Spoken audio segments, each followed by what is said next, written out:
ഉൽപ്പത്തി പുസ്തകം 6-ാം അധ്യായം.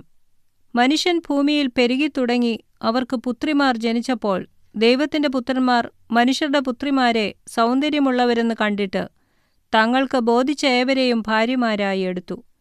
അപ്പോൾ യഹോവ, മനുഷ്യനിൽ എന്റെ ആത്മാവ് സദാകാലവും വാദിച്ചുകൊണ്ടിരിക്കുകയില്ല, അവൻ ജഡം തന്നെയല്ലോ, എങ്കിലും അവന്റെ കാലം 120 സംവത്സരമാകും എന്ന് അരുളിച്ചെയ്തു. അക്കാലത്ത് ഭൂമിയിൽ മല്ലന്മാർ ഉണ്ടായിരുന്നു. അതിന്റെ ശേഷവും ദൈവത്തിന്റെ പുത്രന്മാർ മനുഷ്യരുടെ പുത്രിമാരുടെ അടുക്കൽ ചെന്നിട്ട് അവർ മക്കളെ പ്രസവിച്ചു. ഇവരാകുന്നു പുരാതന കാലത്തെ വീരന്മാർ, കീർത്തിപ്പെട്ട പുരുഷന്മാർ തന്നെ. ഭൂമിയിൽ മനുഷ്യന്റെ ദുഷ്ടത വലിയതെന്നും അവന്റെ ഹൃദയവിചാരങ്ങളുടെ നിരൂപണമൊക്കെയും എല്ലായ്പ്പോഴും ദോഷമുള്ളതത്രയെന്നും യഹോവ കണ്ടു. താൻ ഭൂമിയിൽ മനുഷ്യനെ ഉണ്ടാക്കുകൊണ്ട് യഹോവ അനുതപിച്ചു. അതവന്റെ ഹൃദയത്തിന് ദുഃഖമായി.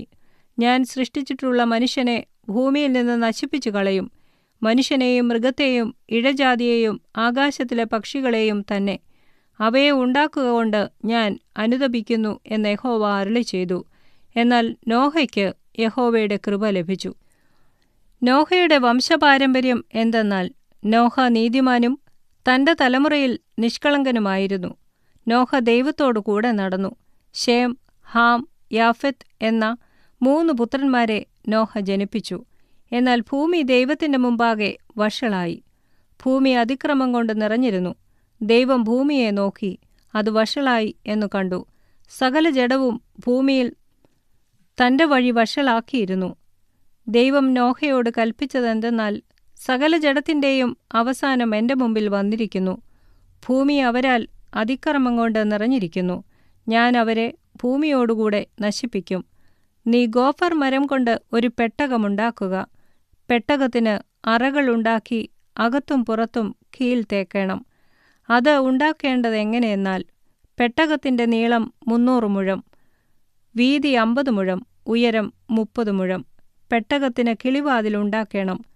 മേൽനിന്ന് 1 മുഴം താഴെ അതിനെ വയ്ക്കണം. പെട്ടകത്തിന്റെ വാതിൽ അതിന്റെ വശത്തു വയ്ക്കണം.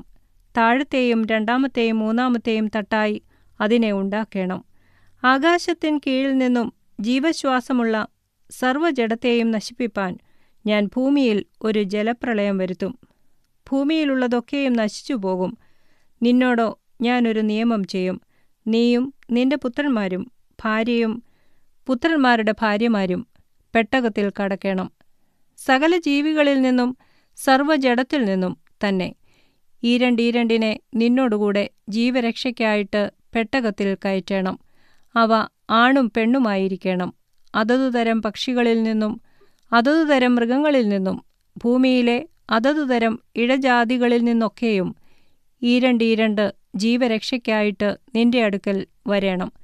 നീയോ സകല ഭക്ഷണ സാധനങ്ങളിൽ നിന്നും വേണ്ടുന്നതെടുത്ത് സംഗ്രഹിച്ചു കൊള്ളേണം. അത് നിനക്കും അവയ്ക്കും ആഹാരമായിരിക്കണം. ദൈവം തന്നോട് കൽപ്പിച്ചതൊക്കെയും നോഹ ചെയ്തു. അങ്ങനെ തന്നെ അവൻ ചെയ്തു.